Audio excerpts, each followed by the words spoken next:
notato che nell'ultimo periodo, da quando c'è questo cashback, le erogazioni sui self-service, ok, in chiusura, ci sono più operazioni con importi bassissimi. Per un rifornimento di benzina da 42 euro si è arrivati a fare 7 scontrini con piccoli importi, il più basso 2,90 euro, il più alto poco più di 7 euro. È la nuova tecnica dei furbetti del cashback che vogliono aggiudicarsi il rimborso accumulando il più alto numero di pagamenti elettronici mensili.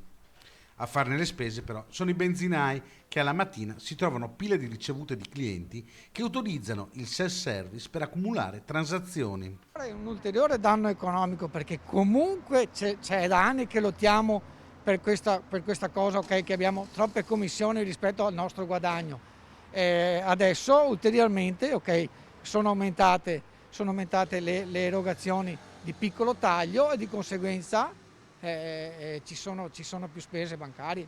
Da anni la categoria lotta per vedersi diminuire il costo delle commissioni bancarie per ogni rifornimento sostenuto con pagamenti elettronici, costo che incide notevolmente sul loro profitto. Ora questo comportamento dei clienti, attirati dai rimborsi del cashback di Stato, li mette davvero in difficoltà, senza considerare le diminuzioni di spostamenti dovute alle restrizioni e l'aumento dello smart working che ha ridotto i consumi di carburante.